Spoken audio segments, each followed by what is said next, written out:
Hey there, I'm Lee Ullman here with some big news from the National Young Farmers Coalition. We're partnering with Heritage Radio Network on a special season of The Farm Report. It's all about what's happening with the Farm Bill and how it impacts farmers and eaters. I am growing diversified vegetables on land that's been in our family for 150 years. And so with the pandemic, gentrification, property values going up, we had to sell the land and we lost it.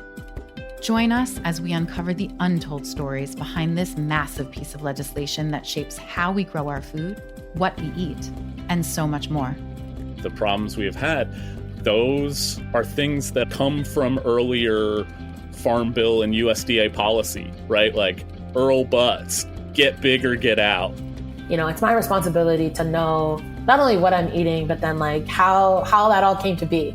And realize like, wow, like this piece of legislation, all this money, like it's technically something that I support as a taxpayer.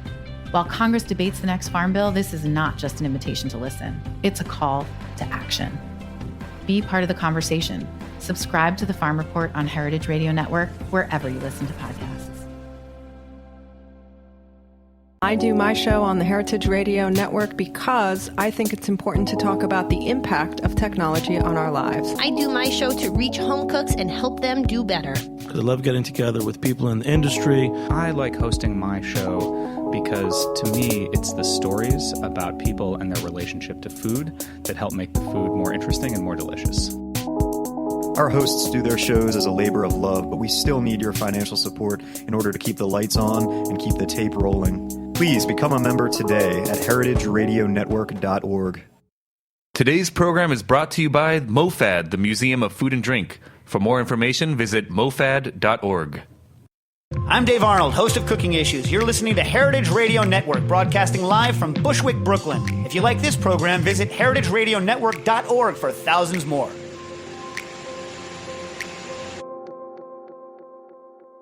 We talk about food. Talk about music with musical dudes. Finger on the pulse, snacky tunes.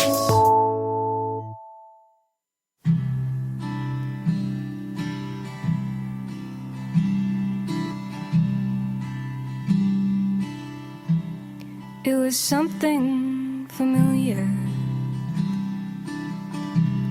like the sound of the sea. I forgot I remembered, like some lost part of me. It was only a flicker. It was barely a trace, only there for a second, and then gone from your face.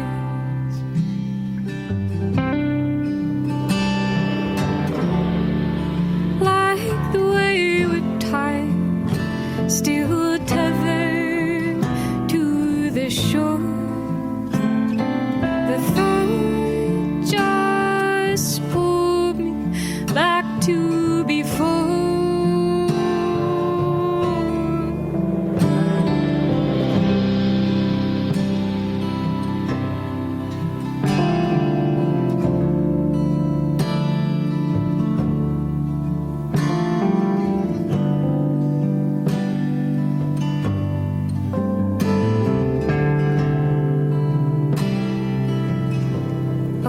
Say I was lonely, but I know we're alone, and my mind clings to memory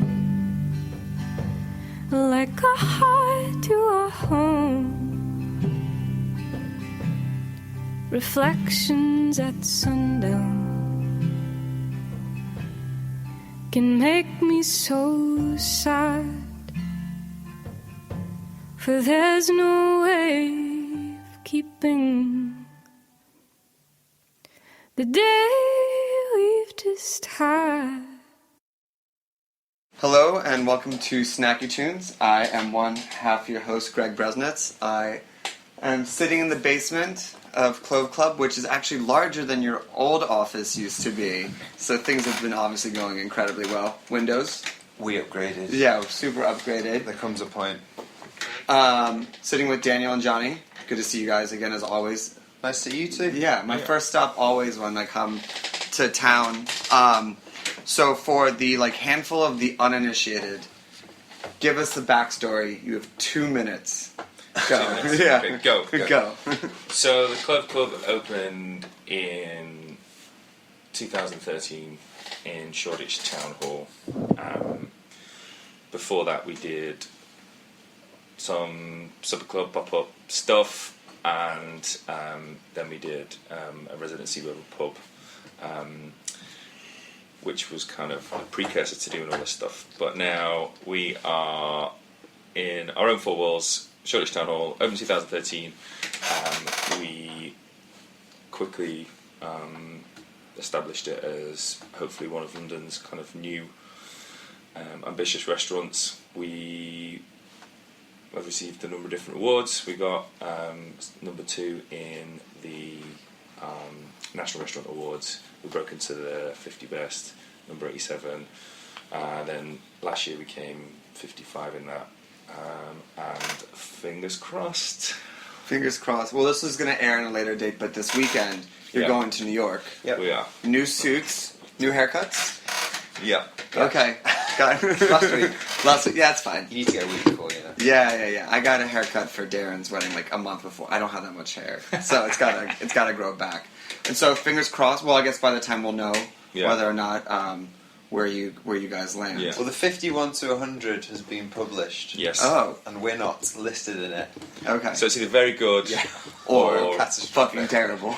Yeah. Or a step back from last year, shall we say. So one of the things, and that was excellent, that was 2 minutes, you did such a good job. I missed out the Michelin star, so we got one of those. Yeah. Amazing how Did you mention Isaac? Well, I mean, that's up to you if you want to mention. Yeah, of course, Isaac, who's obviously up in the kitchen. Yeah.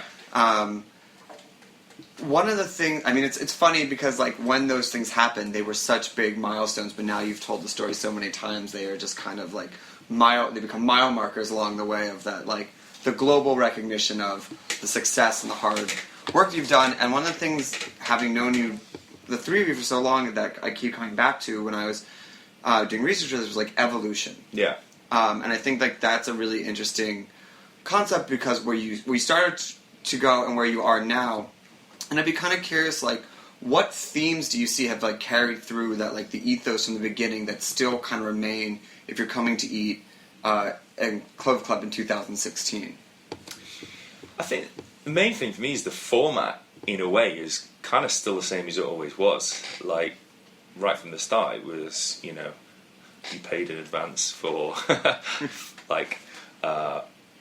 4 courses, and you got some snacky things at the start, and then it was 4 courses, and then we finished off with, a couple of sweet things and a digestif. And regardless of what's happened, it's within that kind of template. That's one thing that I'm often struck by, is that we've been doing the same thing regardless of the environment or the price point. It still comes back to that, trying to create that most amazing meal, but still with those parameters haven't really changed. I don't know how you feel about it. Well, it's been about, I suppose, I agree with that, definitely. It's about embellishing and evolving on those very same ideas, isn't it? Yeah. And not only on the restaurant floor and in terms of, the direct guest experience in the restaurant, whether it's a new way of cooking that Isaac comes up with, or it's a new way of serving cocktails, or whatever it is, but also our kind of the way we've embraced technology to help us develop and improve the guest experience as well. Yeah, let's talk about that. And I also want to come back to Isaac and his cooking as well. But it's been almost a little bit over a year since you adopted Talk, and I think you were the first London restaurant to really, if not in the UK, to do that. The response was interesting. It was very similar to how they rolled it out in the States. But how has it been adopting that, and what other technology have you used to help with the guest experience, both for you guys and for the guests themselves? Talk's been a totally positive experience, I'd say. I think there was initially a little bit of kickback. Yeah. Because it's a new thing for many people to have to pay in advance to come to a restaurant. But I think we had so much goodwill from the guests who'd been here, and they kind of, when you explain the reasons behind it, in terms of protecting ourselves as a business from no-shows and short-seated tables, then guests get on board with it and they understand it, and it's people embrace it now. People actually like the process of going through the website and kind of having this new experience of selecting how many people they're going to come with at the time they come. So. Yeah, it's fun actually. I purchased tickets for Mitch's dinner at Lyle's because they use Talk for their guest series dinner, and I was just struck by how easy and simple it is. You don't have to sit on the phone, get someone to take your credit card details. There's none of this kind of, you just go on and and it's just done. And actually it's some of the things that I reiterate to guests or journalists are kind of nice to have that from the customer perspective, in that the credit card details that you give are stored. Even just something that look like it's stored in a vault, it's on the internet, it's not like just written in to someone's book or like on open table in a guest note or whatever. It's and it's really, really quick and easy to use. And I think interestingly, speaking to them recently about in conversation about how different ways of how we can use it for events or in other ways, they basically they said from Talk's perspective, it's the game's changed now. Like it's out. People have experienced it, right across Europe, which I think was a little bit behind because obviously it came out in the US first. People are much more kind of aware of it and not resistant to it. It's not this kind of indignant shock that they have to pay for a meal before they've had it. And you said Lyle's uses it, but has it spread to more in the year? Has it spread to more restaurants, or is it still, because in the States it's kind of adopted by a certain level of restaurant? Yeah. Likewise here. Yeah. But Talk or equivalent systems are versatile in terms of how you can use them. Yeah. And simply on the point of discouraging diners from not showing up for their reservations, it can be used in a multitude of ways. Even just paying a small deposit per diner just to dissuade them. I think it's interesting how technology is. In the restaurant industry, it feels like there's about to be great change. If you look at Talk and people paying in advance, you look at Danny Meyer and Dave Chang in America, and they're abolishing tipping, etc. Which we're kind of just catching up to European systems in that way, fair wages and all of that. Yeah, it's a bit of a minefield. I think that actually it's used very fairly over here, but there is the whole idea of it is that it's kind of a grey area which is managed in a certain way. There's certain hoops that you have to jump through to allow you to, which over here it's called trunk. But it can be as easily abused as it can used in for fair wages. Yeah, okay. When it's used properly, it's an incredibly fair way to pay your staff. But when it's not, then it's you can have a pretense of paying everybody fairly and using this money that essentially you're asking your guests to give for staff, and that's where they're presuming it's going, and then sometimes it just doesn't make it there, which is a bit weird in that sense. But then again, so in the UK when you have that, if it's used well and fair, then there's less cash tips given, which means or none, which means that everyone pays tax on it, which goes towards the National Health Service. The kitchen receives as much as it if it's divvied up fairly enough, as well as the waiters. So there's not this, disparity and complete contradiction of the people sometimes that work the hardest in the kitchen, that are doing the most hours, receive the least amount of money, right. And the people that get the most amount of money do less hours. They're not necessarily the least skilled, but in some cases they are, and they're also not paying any tax on any of this. And in the UK, if it's done fairly, it is very good, it's very efficient, and it's very fair. Yeah, fairness, I think, is like under this agreement, which is why I like talk, and those are things. It's fair to the restaurant. There's no other really services in the world that you would actually like pay after or not, or like it just doesn't make sense. So you mentioned it's just re-educating people, isn't it? Yeah, and you mentioned other technology to help besides talk. What else have you done in the dining room? Technology in the dining room. We've got a fancy new lighting system where you press one button and all the lights change to different levels. I can't really think of an example in the dining room. No, I think it's something that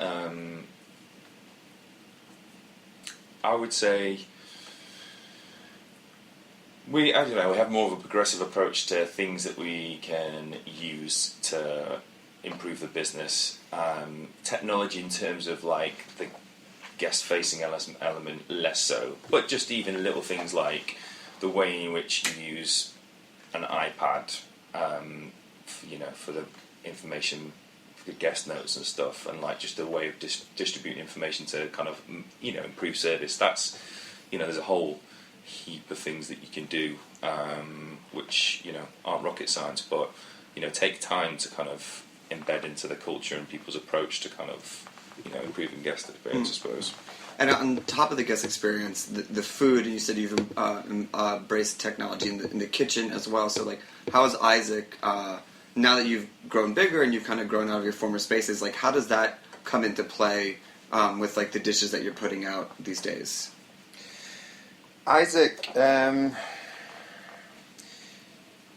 Isaac's never kind of really chased after the latest bits of equipment and the latest cooking techniques, although he observes them and he embraces them where he feels necessary. Which is the best approach. Like, early adopters are kind of like, that's all gimmicky, but a slow fold-in always is like the most valued, especially, or, if you're not first, then be choosy. Yeah, so he kind of, Isaac will buy equipment as and when he feels he needs it.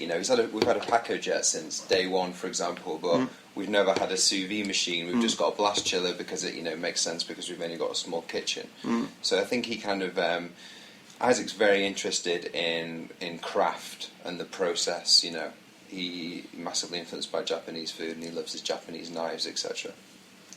But he doesn't chase after the latest technology in terms of it really influencing what goes on the plate. It's all about the quality of the ingredient and the idea and the concept behind it.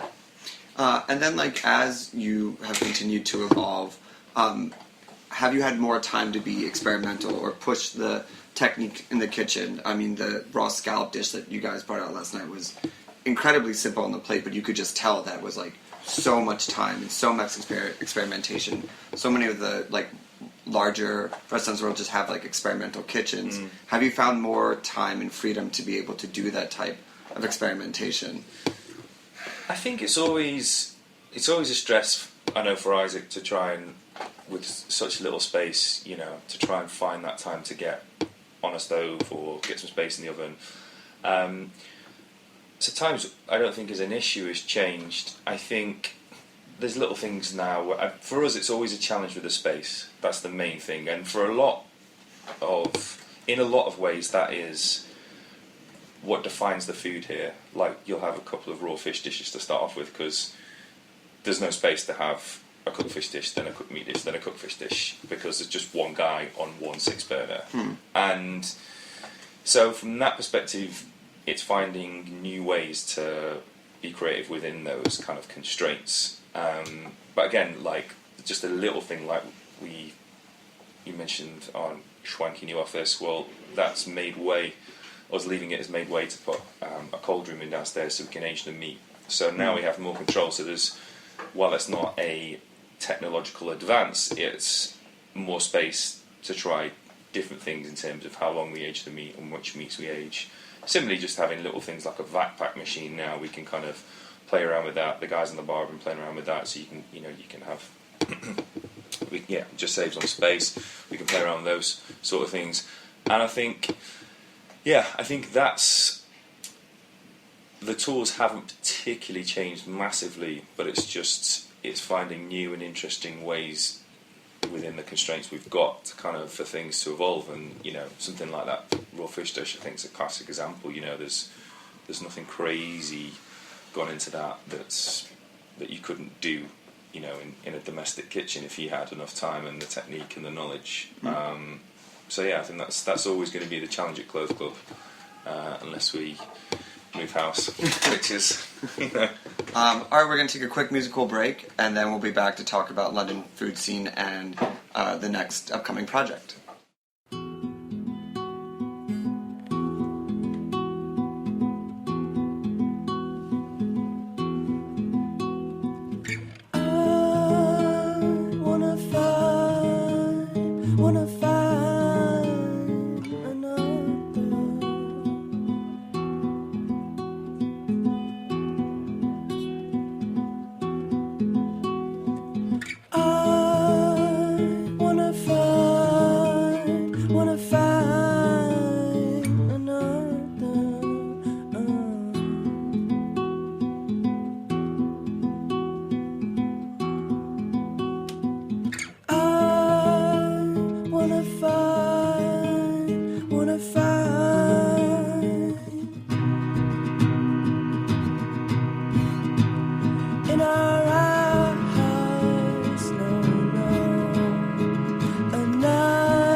So one of the things that's like really changed in the last, kind of 10 years is the London dining scene, and I think that maybe 10 years ago it would not have been receptive to what you're doing. How do you feel what you've done has kind of helped to push the current dining scene in London, and who else is inspiring you to kind of push things forward? By virtue of the fact that we were able to start a restaurant from our front room of our flat, 5 years ago, and we've gone through the different stages of being in a flat, doing pop-ups around London, running a 6-month restaurant above a pub, and then finally signing a lease and opening a restaurant here. You know, just going through that process, and that process being embraced by keen food lovers around London. Just going through, just the fact that that's able to happen is kind of, it really shows what you're able to do, especially in a city like London that embraces food so much. And do you think what do you think that what rules did you have to still comply by that were like the tried and true rules, and what things did you maybe before you didn't have to follow them, like the white tablecloths, all that type of stuff, or what could allow you to kind of grow in the current landscape? I think we wanted to do something which was personal to us, and while we didn't want to try and choose things to differentiate ourselves just for the sake of it, you know, the Clove Club, I always very much fondly look back on in its first incarnation is that it was designed by the three of us about what would the restaurant look like that we want to go to, you know. And we kept on coming back to it. What do we like about the restaurants? What do we like about eating out? What don't we like? And that, I suppose, were the key elements. And then there were other things like, you know, we just couldn't afford linen, so we didn't do it. And, you know, while at the same time we weren't, naive enough to think that it wasn't a statement, it was also just, you know, I worked at St John. You know, you don't get bread plates there. You just get bread put down and you just crack it open on the table and get stuck in. And I think that kind of rustic element of our kind of, from Johnny and I anyway, in terms of our kind of training and where we come from, I think has always been a really nice counterpoint to Isaac's experience in fine dining. And I think, you know, when we started doing, over everything that we've done, it's kind of, in the first instance, it came around at a time where, you know, there was a lot of really classic kind of, you know, some quite boring restaurants in London, and I think people really responded to what we were doing because it felt new and fresh and exciting. And I think it came around at a time when you had to maybe go to a restaurant where you didn't feel comfortable to eat really great food, and here something came along where you could eat that really amazing food, and, you know, there were two northern jokers who just kind of made you feel comfortable. And I think that was a big part of it, I think, for people. And I mean, and looking to the future, obviously you know, how do you keep pushing this, or where does the evolution come from, both the food side and the service side as well, or the approach, you know, after this weekend and everything, and, you know, knock on wood, the place is secured, where do you think that it goes, or where does, you know, how keep being ahead of what you think the customers want or anticipating their needs? Oh my God, I think we work closely, the three of us, which I think is a really important point. You know, Daniel and I aren't necessarily involved in the food on a day-to-day basis in terms of cooking and preparing it, but then neither is Isaac actually, you know, manipulating the reservation system. Well, he is partly, but the fact is we're constantly all talking about the business and how to improve it, about the food, about the wine. You know, we're constantly taking inspiration from places we go to, restaurants we eat at, people we meet, and, you know, we care about progression and development. We're not chasing the latest thing. We're just really passionate about constantly trying to improve the guest experience wherever possible. And it kind of, you know, sometimes 2 months will go past and not much happens, and then suddenly you have a flurry, and, you know, you'll have 3 intense months where, you know, we look at the tea and coffee service and we change it all. We look at how we're going to start serving digestives. We look at the petit fours. We look at how we're going to present the bill to the guest so that you can embellish their experience in some way. That's really interesting, because I think when people kind of look from outside looking in, it looks not fully formed, or it's a little bit of things. So I mean, when you're looking at take presenting, I would love to know how did you improve on presenting the check to the guest? Well, we've never have. Oh, okay. We discussed at length, but never just got round to doing. Isaac at points got really into origami and trying to make these things, which didn't actually get implemented. But I think it's just. It's kind of like the Golden Gate Bridge. The whole process, as soon as you've got to one point where you're happy with something, the last thing that you changed, or the first thing you changed within that process is now out of date, and you've got to look at that again. Coffee and tea, honestly, hasn't changed since we opened, and we've never been happy with it. And Isaac and our head barman Rob have put a ton of effort into that, and we've all been part of that process. But we're really, really near changing that over, and when it does, it's going to be really, really amazing. We're going to have some amazing teas. We saw some really amazing teas and coffees, and it's going to be really, really, really great. I mean, a lot of the great restaurants do say that the coffee service is such a missed opportunity to really just the final impression, just to really wow the guests. Yeah, completely. I think people, more and more people have been exposed to different types of coffees now, and quite often having something which is slightly lighter in caffeine, and kind of showcases lighter fruitier flavours, for example, might be a nicer option rather than having a heavy double espresso at the end of the meal. Just for example. I think, just going back to kind of the involvement of this restaurant, restaurants are living and breathing spaces, especially when you observe seasonality, for example. And also, you've got to remember the staff that come through the door. So each year you have the same kind of ingredients. You have peas and asparagus and morels, say, May time each year, okay? But you might have a different set of chefs in the kitchen, or a different bartender, or a different sommelier working within your team.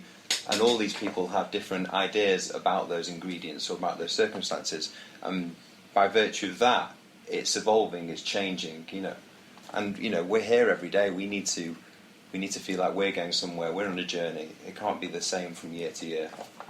Speaking of changes, we can talk about it. You have a new space. Yeah. So what can you share?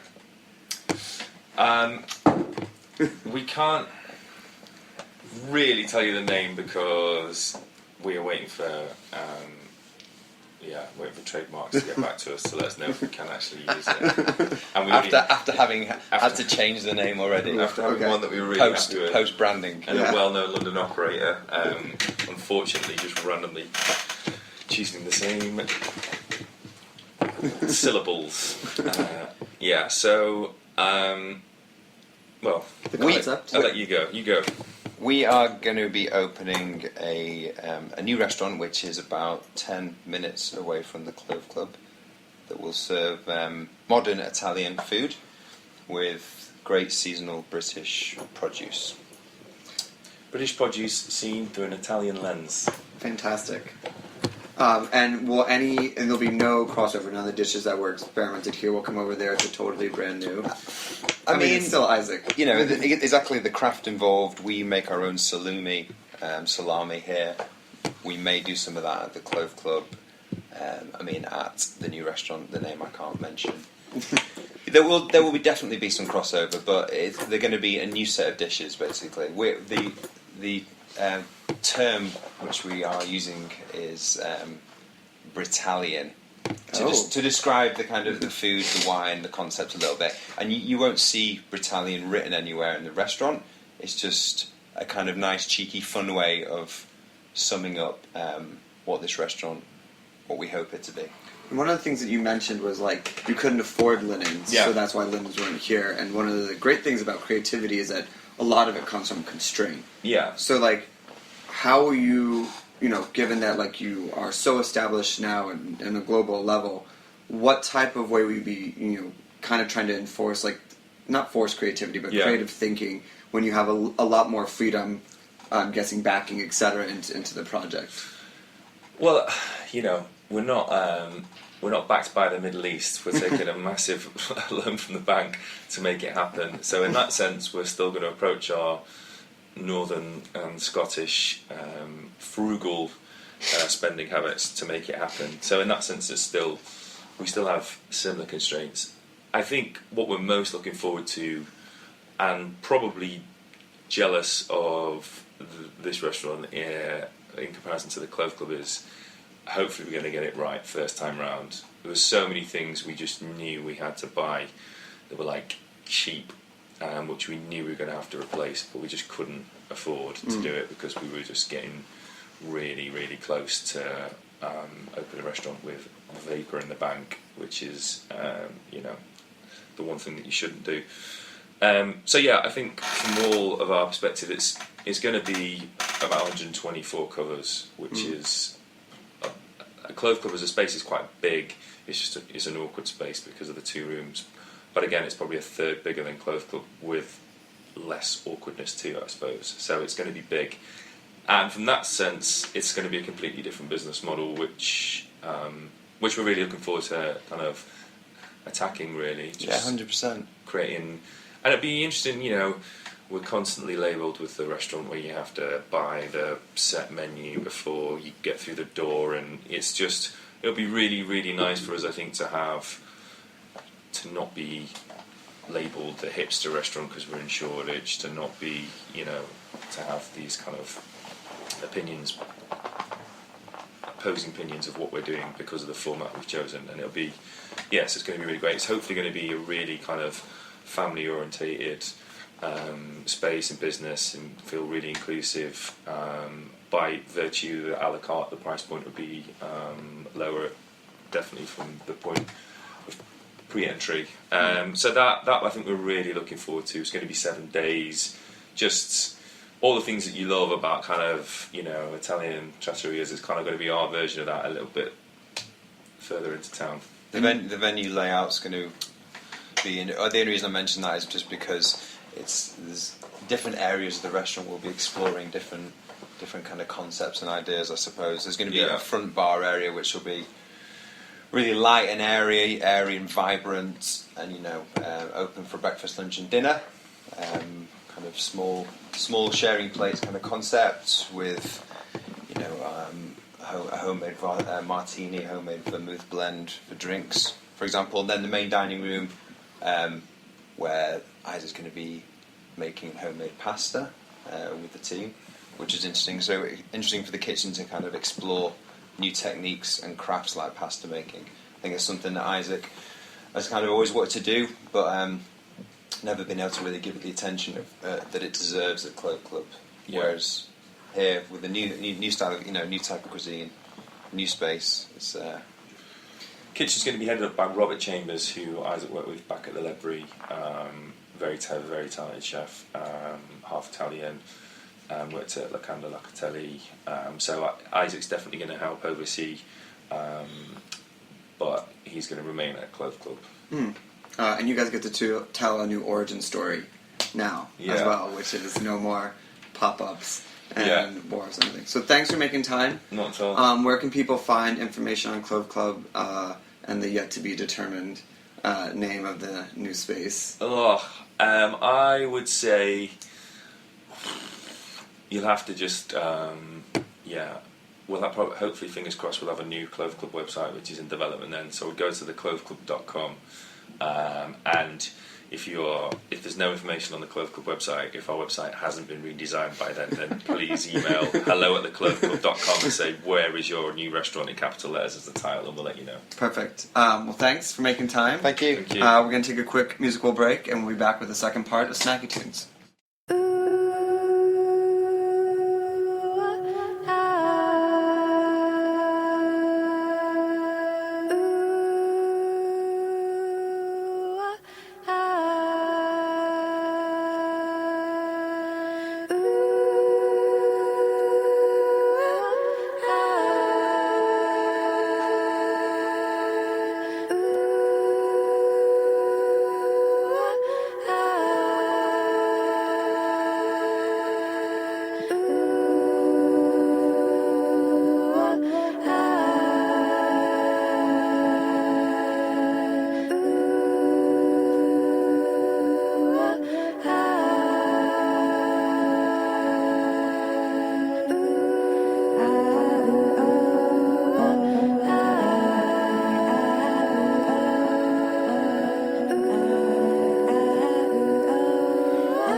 There are over 50,000 Chinese American restaurants in the U.S. That's more than 3 times the number of McDonald's. How did Chinese American food become so popular? And what's the story behind their unique menu of dishes like egg rolls and General's chicken? Brooklyn's Museum of Food and Drink is going to explain it all with our next exhibition, Chow, the Making of Chinese American Cuisine, featuring tastings, beautiful artifacts, and live demos of a fortune cookie machine. Visit chow.mofad.org to learn more, get advance tickets, and help us make this exhibition a reality. Again, that's the Museum of Food and Drink at chow.mofad.org. Welcome back. We have Josienne Clarke and Ben Walker here in the studio. First U.S. radio show? Yeah, I think so. Welcome. Thanks for joining today. Cool. How was Philly last night? Yeah, good. It's a nice town. Yeah. Where did you play? At the Tin Angel. Oh, okay. Oh, great venue. Yeah. How was your first U.S. tour going? Good. Obviously, it's like super exciting for us because not so many like British artists get to come out. Certainly not so early on in the kind of US venture. Yeah, I mean, you're so established in your home country.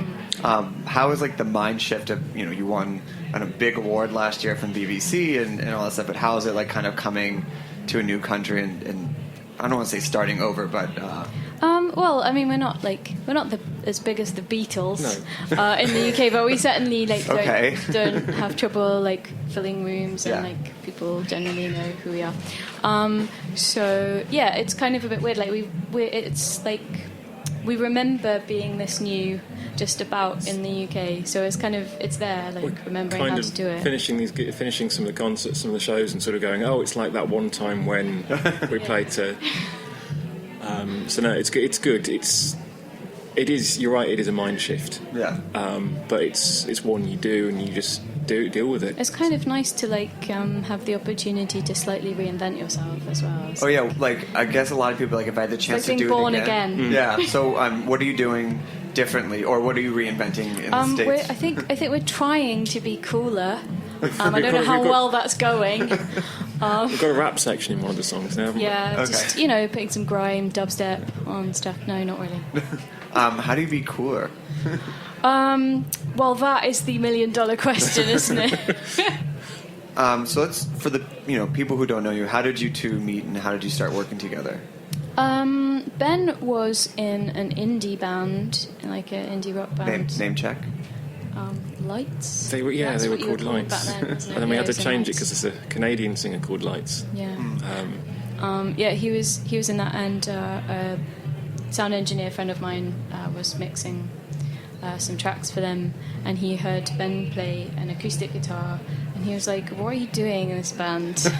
Like, get an acoustic project." And he said, "Oh, I don't know any singers," and I was playing like bad guitar for myself and was looking for a guitarist, and so he kind of like set us up, and that was like 7 and a bit years ago. Yeah. So. And was it like instantaneous, or how was the process of beginning to work together?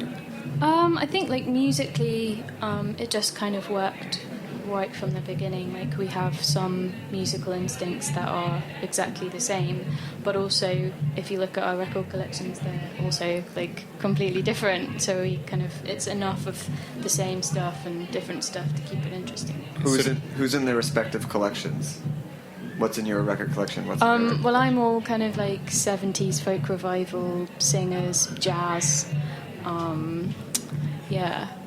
I tend to go from everything from Aphex Twin and Allsecker all the way to Frank Zappa, and which is how you were able to call it Nelly. Yeah, before it got started. Yeah. So that's how he knows. He knows just from the bass lines. Yeah, just three beats. I could just do it in 3 beats. I'll give you every 90s rap song ever written. So, I mean, as you kind of combined your backgrounds and you moved away from your indie projects, what was the process of writing together, and how did you begin to develop your sound together? I guess I had like a small collection of songs when we started working together, and Ben just kind of put some extra chords in them for me and made them sound better and more interesting. How I get 33%. I just had 3, and like he's kind of like pushed it to 4 or 5. Yeah. And then he had some sort of like guitar couple of instrumental things that sort of that like he didn't have a place for, and I kind of worked on those and put like melody and lyrics on them, and we made songs out of those. So we kind of have like two ways of writing. We have, I bring him something and he makes it better, and the stuff where he's got something that he doesn't know what to do with, and I make it into a song. And has that still remained 7 plus years later, now that you are fully entwined as a duo? Yeah, most recently we started writing in the same room, haven't we? We never used to do that. It's like I used to bring my stuff, and then we would like work on some stuff together, and then I would go away and he'd have put an entire chamber orchestra on a song for me. But we've started doing some stuff where we kind but it's sort of bouncing ideas back and forth, which leads to completely different results, really. I mean, it's still us, but I think it's just a different way of working, Well, we're trying, like, consciously to be more fluid in, like, lots of different ways in performance. Like, we used to kind of do the classical model of, like, there's a definitive, like, type of, like, version of this song, and we just play that.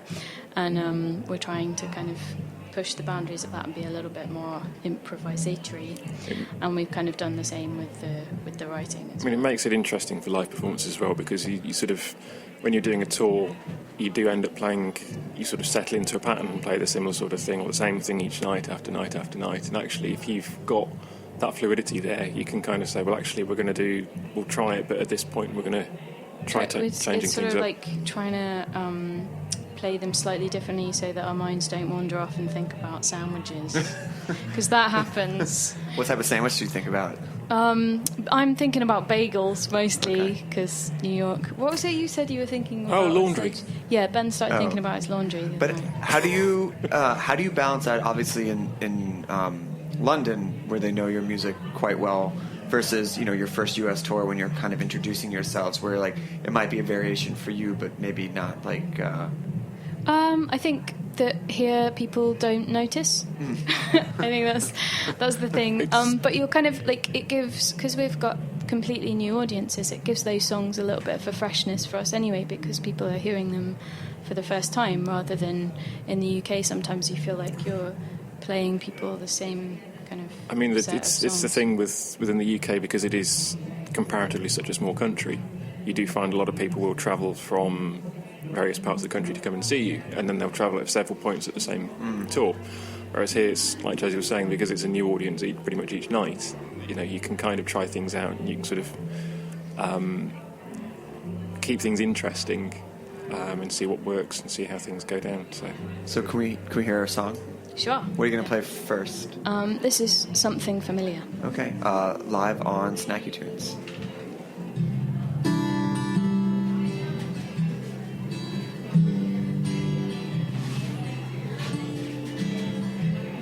It was something familiar, like the sound of the sea. I forgot I remembered, like some lost part of me. It was only a flicker. It was barely a trace, only there for a second,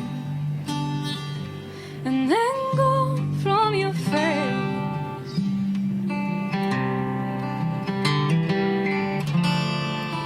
Like the wayward tide, still tethered to the shore, the thought just pulled me back to before.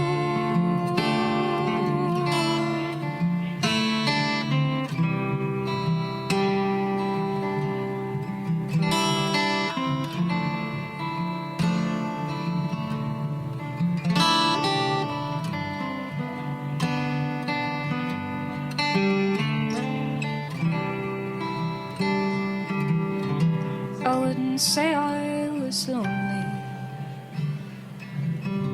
but I know we're alone, and my mind clings to memory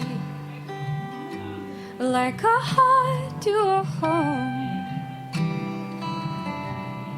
Reflections at sundown can make me so sad, for there's no way of keeping the day we've just had.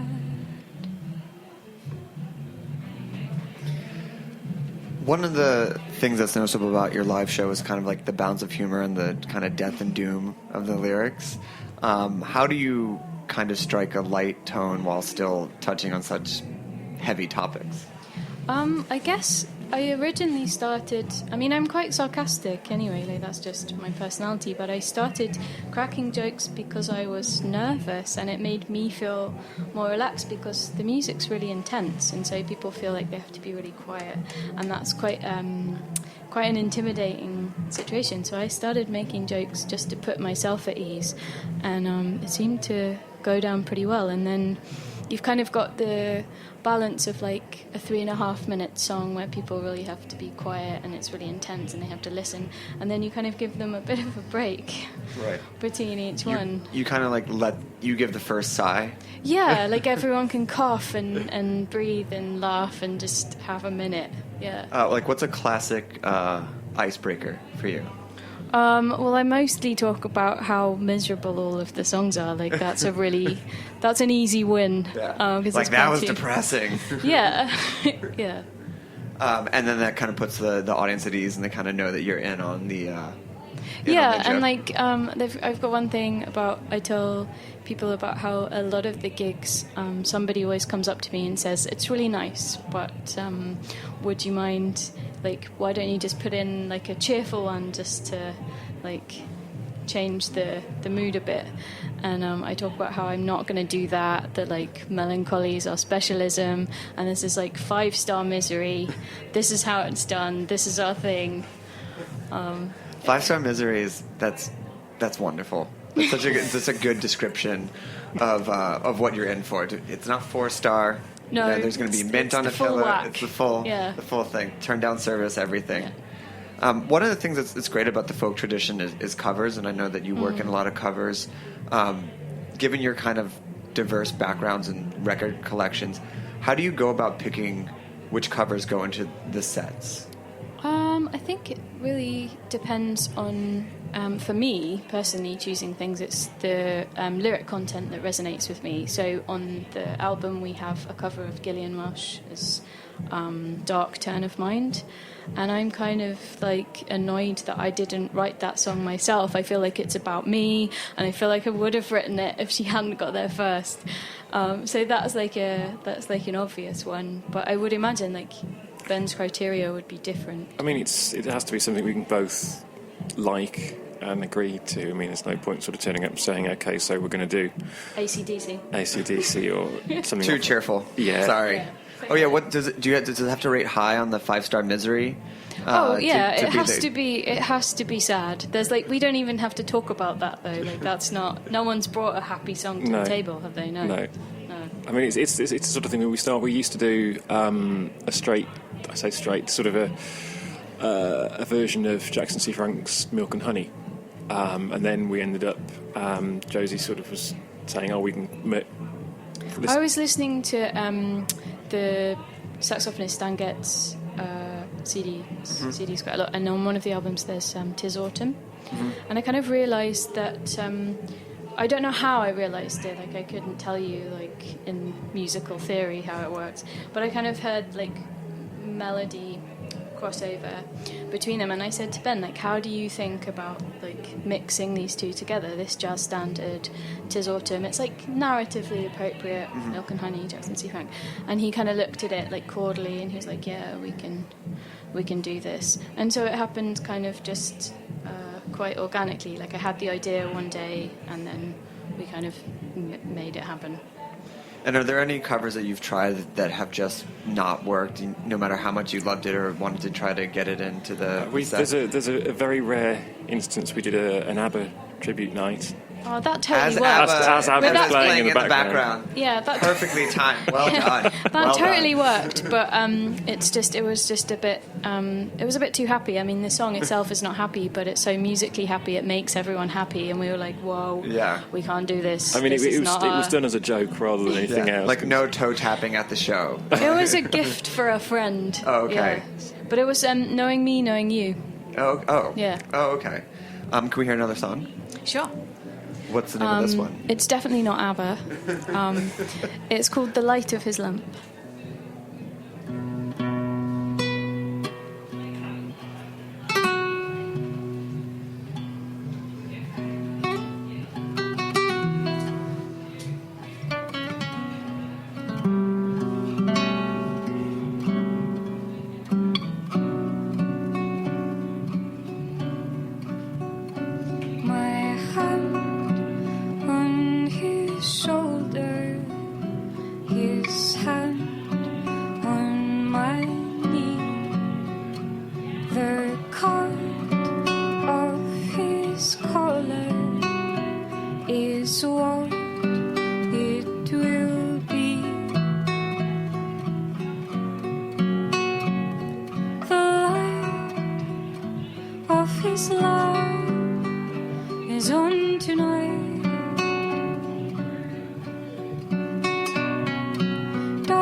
So your new record, which came out on Friday, Overnight, is your first U.S. release. The last record you did was self-produced, self-recorded, self-promoted, self-everything. How is the difference with being on Rough Trade kind of influenced the process of making the most recent record versus the last one, which was all just the two of you? I guess the biggest thing is the things it made possible. So the last album that we had done, Nothing Can Bring Back the Hour, we had done entirely in Ben's dining room because he records. And we'd recorded a small chamber orchestra from that dining room, one person at a time, and then he had kind of layered them all up and worked it all out. He'd done very clever things with microphone placement.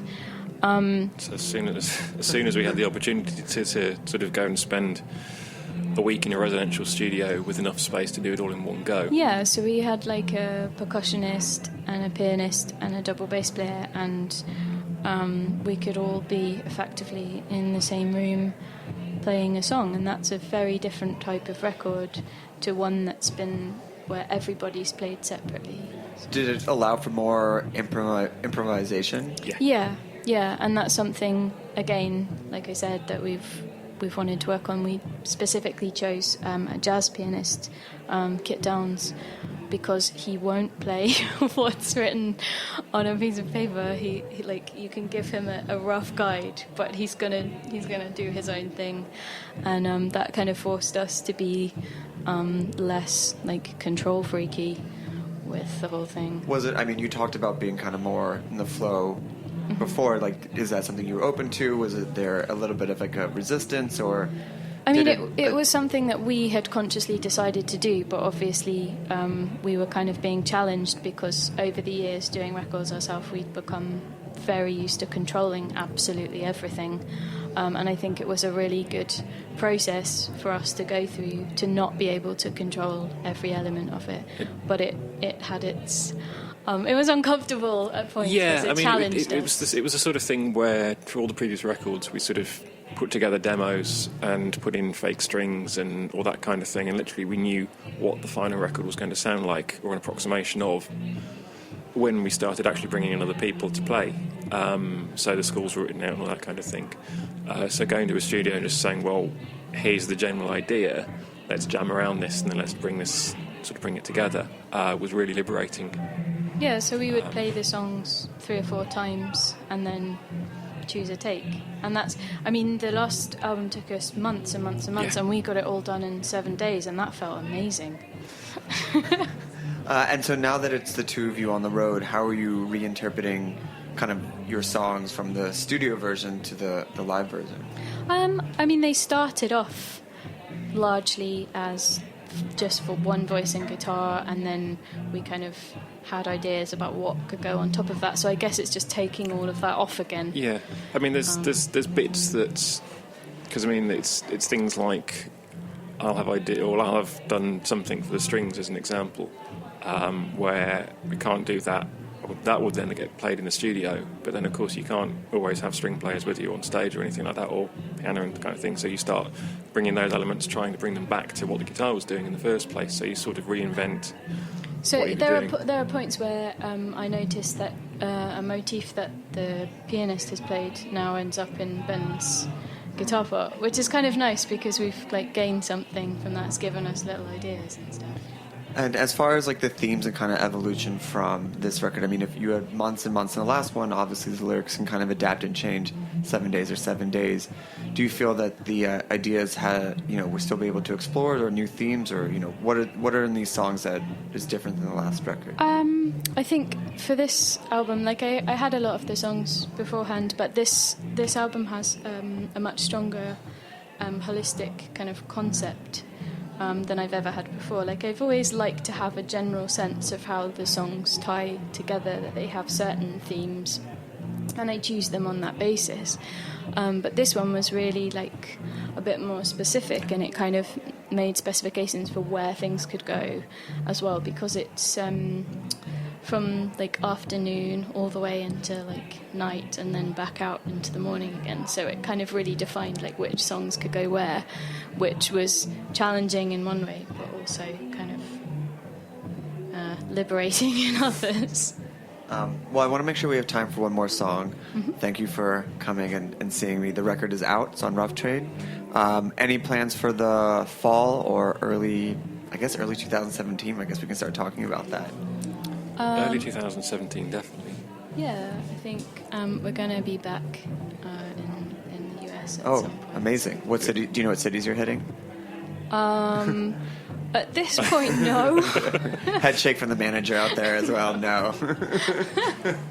I could see him like moving about, but I didn't know what he was trying to tell me. No, too much detail. No. Okay, well, where can people, if they want to get in contact here, get the record, etc., where can they find you? Instagram, social media, etc.? We're on all of them: Instagram, Twitter, Facebook. We have a website. We've now got Spotify profiles if you want to hear playlists for what we're listening to. Obviously, there's the Rough Trade website. You can definitely get the album from there. Okay. Well, thanks for tuning into this episode. We're going to hear one more song, and we will be back next week with a whole new show. What are you going to play for us? We're going to play the title track. Okay. Overnight. Thanks for coming. Thank you.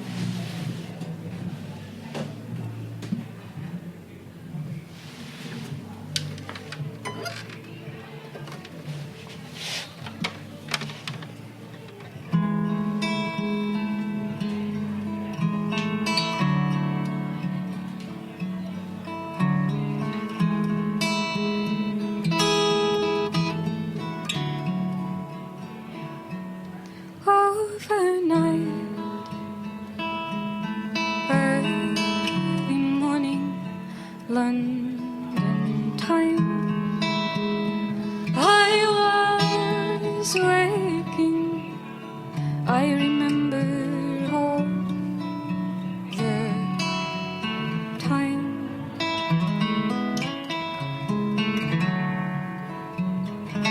A sleepy sight in the glimmer of first light. I was wavering. I remember all that night.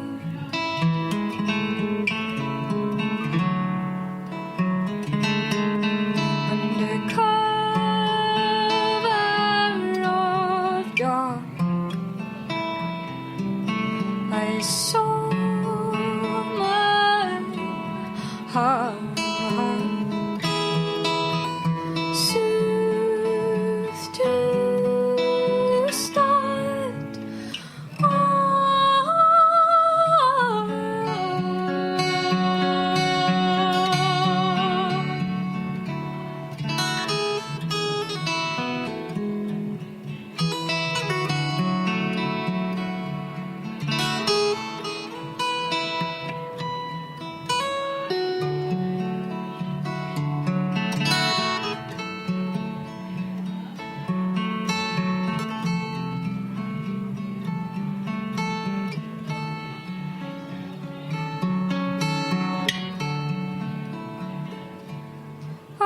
Overnight,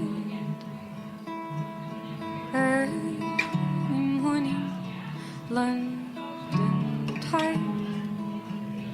I was waking. I remember all the time. We talk about food, we talk about music with musical dudes. Finger on the pulse, snacky tunes.